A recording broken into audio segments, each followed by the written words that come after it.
Audio Jungle.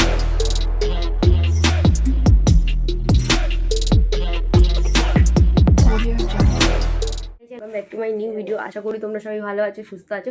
So finally আজকে আমার এক ফ্রেন্ডের আইব্রোভাত, মানে আমরা বন্ধুরা মিলে দিচ্ছি। তো ফাইনালি আমরা যাচ্ছি হচ্ছে, মানে কোথায় যাচ্ছি সেটা তোমাদের বেরিয়ে বলছি, আগে বেরোই। তো খুব কাশি হয়েছে, সর্দি হয়েছে, এবং মনটাও খুব খারাপ। হ্যাঁ, মনটা খুব খারাপ। কেন খারাপ সেটা আর বললাম না, কিন্তু খুব খারাপ। তো যাই হোক, চোখ থেকে অলরেডি জল কাটছে, এত ঠান্ডা লেগেছে। এই যে লবঙ্গ, এটা মুখে না নিলে মানে এত কাশি হচ্ছে, এত কাশি হচ্ছে যে কি বলবো। তো চলো, আমি ফুল রেডি হয়ে গেছি, শাড়ি পরেছি, দেখাতে পারবো না এখন, বাইরে বেরিয়ে দেখাচ্ছি। চলো চলো বেরিয়ে পড়ি, খুব লেট হয়ে গেছে। বেরিয়ে পড়েছিলাম, বাস ধরতে হতো। আর এত চোখ থেকে আমার জল কাটছিল যে কি বলবো, চশমা খুলে ওকেই বলছেন যে দেখ আমার চোখ দিয়ে জল কাটছে। আর এটাই হচ্ছে আমাদের বিয়ের কোণে, দেখতেই পাচ্ছ কত সুন্দর লাগছে, কত মিষ্টি লাগছে আর কি। আমরা আহারে বাঙালির সামনে চলে এসেছি, ওর ভিডিও তোলা হচ্ছে এখানে। এরা এ ভিডিও তুলছে, আর এখানে কি করছে জানি না। তুই বলো কেন, আমি দাঁত চিপে চিপে কথা হচ্ছে। আসলে আমার মুখে লবঙ্গ ছিল, আমার সেদিন এত কাশি হচ্ছিলো, এত কাশি হচ্ছিলো যে কি বলবো তোমাদেরকে। বললাম একটু হ্যালো বলে দে। তো তারপর আমরা ঢুকছিলাম, তারপর আমাদের সিকিউরিটি গার্ড হঠাৎ করে যেছিল যে কোথায় যাচ্ছে, আহারে বাঙালি। আমরা বলছি আহারে বাঙালি যাচ্ছি। মেন এন্ট্রিটা যেটা দেখতে পাচ্ছ, যে এটা ওদের মেন এন্ট্রিটা। আর আমরা ওই গিয়ে বিয়ে মানে একটা যেখানে বিয়ের থিম করা ছিল, ওই জায়গাটা গিয়েই বসেছি। আর ভেতরের অ্যাম্বিয়েন্সটা খুব সুন্দর, আমাদের খুব ভালো লেগেছে। প্লাস খাবার দাবারও খুব ভালো, এবং সব থেকে যেটা দাম, খুব অ্যাফোর্ডেবল প্রাইসেই খাবার দাবার মোটামুটি পাওয়া যায়। মানে আমার অনুযায়ী এটাই লেগেছে। এবার জানি না কে কীরকম মত দেবে, বাট আমাকে যদি বলতে বলো তাহলে আমি বলবো যে অ্যাম্বিয়েন্সের সাথে সাথে খাবার দাবারের কোয়ালিটিগুলোও ঠিকঠাক, এবং খুব কম রিজনেবল প্রাইস আর কি। যাই হোক, কিছু বক্তব্য নেই। না না, বক্তব্য হচ্ছে নেক্সট টাইমে যাতে যখন খাবারগুলো নাম শুনে রাখবে, আমি তোকে ফোন করব। হ্যাঁ, ওর ভিডিও করবে। ভিডিওটা আমার বক্তব্য একটাই, নেক্সট টাইমে যাতে আমি তো করছি না, আমি তো বিয়ে করছি না। মৌসুমিটা পাশে মুস্কান কি বলবো, মুস্কান তোর কি বক্তব্য? নেক্সট টাইম তুই আসছিস তো? নেক্সট টাইম ও আসছে। আমি 2030 কি 32, ততদিন বেঁচে থাকবো কিনা জানি না। বেঁচে থাকাটা না, ততদিনে দেখবো। আমি তো জানি না, আমি বলতে পারছি না। 2026-এই করে নে না, তাহলে তো আমরা খাইয়ে দিই। হলে 2026 কি মিষ্টি লাগছে। হ্যাঁ তোরা তাড়াতাড়ি বিয়ে করে নে, তাহলে তোদের বিয়ে বাড়িতেও আমি নিমন্ত্রণ খেতে যাবো। হ্যাঁ নিশ্চয়ই, জোড়ায় আসবে ও আবার। তোরাও জোড়ায় ও জোড়ায় আসবে, তুই সিঙ্গেল গিয়ে ওখানে খুঁজবো, দেখবো খুঁজে নিয়ে জোড়া ওখানে গিয়ে খুঁজবে, মানে আমার বিয়েতে গিয়ে খুঁজবে, মানে খুঁজে নিয়ে তারপরে ঠিক আছে। আমাদের দাদা থাকলে তো, যদি আমার কোনো দাদা থাকে বা ইউটিউবে ওকে কারোর পছন্দ হয়, তাহলে প্লিজ আমাকে কন্ট্যাক্ট করো। ও নাম্বার দিয়ে দেবে, ও নাম্বার দিয়ে দেবে। ওর ইনস্টা আইডি মেনশন করবে, ওখানে গিয়ে ডিস্টার্ব করবে। এই 4টে ইনস্টা আইডি আছে। 4টে আছে, একটা না 4টে আছে। খুলে খুলে। তো তোমরা দেখতেই পাচ্ছ যে এই যে একটা থালি নিয়েছি, ওর জন্য মাটন থালি ছিল। এটা তোমরা দেখতেই পাচ্ছ যা যা আর কি আছে। তারপর আমাদের জন্য লুচি, পোলাও আর চিকেন নিয়েছিলাম। আর ওর জন্য একটা এক্সট্রা করে পায়েস নিয়েছিলাম, যেগুলো খুব, মানে খাবার দাবারগুলো সত্যি খুব অসাধারণ টেস্ট ছিল। অ্যান্ড ওরা তারপর বরণ ঢালা দিয়ে বরণ করেছিল। আমরা একটা মালা নিয়ে গেছিলাম, তো ওখান থেকে আবার ওরা বললো কি না আমাদের এই মালাটা পাতলা পাতলা লাগছে, ওই জন্য একটু ওরা আবার ওখান থেকে মালা দিয়েছিল। তো ফার্স্টে এই দিদি, মানে ওখানকার স্টাফ, উনিই প্রথমে বরণ করে দিয়েছেন। ওরা মানে ওনাকে উনিই প্রথম ফার্স্ট বরণ করে দিয়েছেন। আর তারপর আমরা একে একে ওকে বরণ করেছি, পায়েস খাইয়েছি, আশীর্বাদ করেছি। হ্যাঁ সত্যিই আশীর্বাদ করা দরকার, যাতে ও সারা জীবন ভালো থাকে, এরকম হাসি খুশি থাকে। আর ও মেয়েটা খুব মিষ্টি মেয়ে, একটা মানে বিয়ে করছে বলে একটা আলাদাই মুখে গ্লেজ ফুটে উঠেছে ম্যাডামের।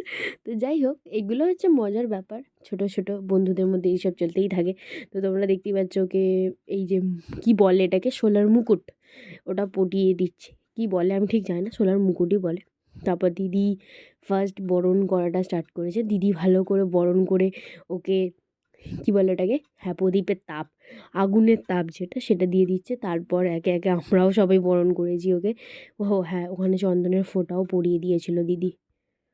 তারপর আমরা সবাই একে একে বরণ করলাম, তারপর মুস্কান করলো, আমি করলাম, তারপর ওকে আমরা পায়েসও খাইছি। ওই ক্লিপটা মনে হয় নেওয়া হয়নি নাকি কী করেছি আমি নিজেও জানি না তখন কী ক্লিপ নিয়েছি না নিয়েছি। তো সবাই মিলে সবটা করেছি। তারপর ওই যে ওর ছবি, এখানে ছবি তুলছিল, খাবারগুলো সামনে ছিল, এত লোভনীয় লাগছিল কি বলবো আর কি। যাই হোক, তোমরা দেখতে থাকো।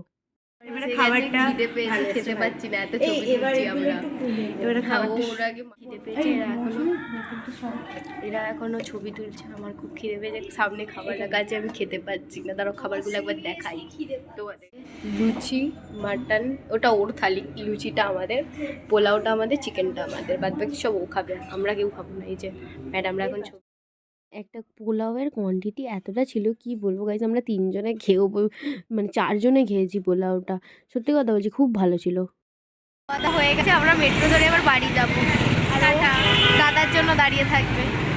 তুই আমার সাথে এমপি টাটা করছিস বললো, চল তুই টাটা কর। আমার চোখ, আমার এই তো টাটা টাটা, আবার দেখা হবে কলেজে। মেট্রো জানি না কোন দিকে ধরবো এখন অবধি, মানে শোভাবাজার মেট্রো স্টেশন আমি ফার্স্ট টাইম।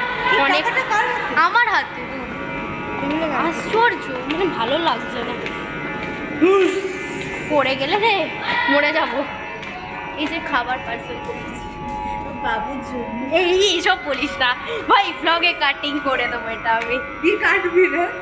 ও আচ্ছা, এটা দিয়ে দেবো, চলো যাই টিকিট। তো ভিডিওটা এখানেই এন্ড করছি। অ্যান্ড একটা কথাই আমি বলতে চাই কি যে, ভিডিও ভালো লেগে থাকলে লাইক, কমেন্ট, শেয়ার, সাবস্ক্রাইব সব করো। আর কিছুদিন ধরে আমার ভিডিওতে কপিরাইট আসছে, সেটা ইউটিউবের কোনো কারণে না, আমি এমন কোনো গান ইউজ করি না যার জন্য কপিরাইট খাবো। আমি NCS মিউজিক ইউজ করি, অ্যান্ড সেটার লাইসেন্সটাও আমি ডেসক্রিপশনে দিয়ে দিই এখন। তো তার জন্য আমার কপিরাইট পড়ার কোনো কারণ নেই। তো কেউ, আমি জানি না কেউ ইচ্ছা করে করছে কিনা, যদি কেউ ইচ্ছা করে তো করে থাকে, তাহলে তার উদ্দেশ্যে আমি একটা কথা বলবো, কেন করছো আমি জানি না, বা কেন কী কারণে করছে আমি জানি না। তো যদি কেউ করে থাকো তাহলে তাকে একটাই বলবো, প্লিজ এগুলো করো না। নিজেকে এরকম একটা খারাপ, মানে নিজের খারাপ যে মেন্টালিটিটা আছে সেটার পরিচয় দিও না। অ্যান্ড এটার থেকেও বড় কথা, কেউ উপরে উঠতে চাইলে তাকে টেনে নামানোর একটা ব্যাপার আমাদের সমাজে আছেই। তো সেটাই বলবো, কারণ ভালো করতে না পারলে প্লিজ কারোর ক্ষতি করো না কোনো দিনও, কারণ যা তুমি করবে সেটাই তুমি পাবে, এটা আমি খুব বিশ্বাস করি। তো প্লিজ এগুলো করো না। খারাপ লাগা যদি আমার প্রতি থাকে, প্লিজ দেখো না, ভিডিও স্কিপ করে চলে যাও, আমার তাতে কোনো প্রবলেম নেই। তা বলে দেখে সেটায় কপিরাইট মারা, আমি এমন, আমার এটুকু জ্ঞান আছে যে সে কপিরাইট পড়ে বা না পড়ে, কেউ আশা করি এটা কেউ কপিরাইট মারছে, কারণ যদি আমার কপিরাইট ক্লেম হতো ইউটিউব থেকে, সেটার ইমেল আমি পেতাম। তো সেটা যেহেতু হয়নি, তার দরুনই আমি বলছি যে প্লিজ এটা যদি কেউ করে থাকো তাহলে করো না। নিজের খারাপ মানসিকতার পরিচয়টা দিও না। ভালো না লাগলে দেখো না, তাতে কোনো আপত্তি নেই। আমি কারোর ঘাড়ে বন্দুক রেখে বলিনি কি আমার ভিডিও দেখতে হবে, না ভালো লাগলে দেখবে না, স্কিপ করে যাবে, কোনো ব্যাপার নেই। কিন্তু প্লিজ এই কপিরাইটটা মেরো না, আমি তোমাকে রিকোয়েস্ট করলাম। যেই করছো বা যারা করছো, আমি জানি না কে করছো, যে আমার যতদূর আইডিয়া বলছে এটা একজনই কপিরাইট মেরেছে, বা দুজন, যেই বা যারা, আমি জানি না কতজন কি মেরেছে, আমি বুঝতে পারবোও না। তো ওটা আমার বোঝার কথাও না, যাই হোক। তো প্লিজ করো না। খারাপ লাগা যদি থাকে তাহলে দেখো না, সেটাও আচ্ছা, কিন্তু প্লিজ করো না, কারো ক্ষতি করো না। কারণ তুমি এটা বুঝতে পারছো, তুমি বা তোমরা যেই হও না কেন, সে এটা বুঝতে পারছে না যে কারো ক্ষতি করলে নিজের সাথেও ক্ষতিই হয়। আজ না হোক, কাল না হোক, পরশু ঠিকই ক্ষতিটা হবে। তো প্লিজ এটা করো না। আমি এটা বারবার, আমার রিকোয়েস্ট এটা তোমার কাছে, যেই করো বা যারা করো তাদের কাছে রিকোয়েস্ট, প্লিজ এগুলো করো না। সো যাই হোক, ভিডিও ভালো লেগে থাকলে লাইক, কমেন্ট, শেয়ার, সাবস্ক্রাইব যা যা করার করে দিও। দেখা হচ্ছে পরের কোনো ভিডিওতে। ততক্ষণের জন্য ভালো থেকো, সুস্থ থেকো।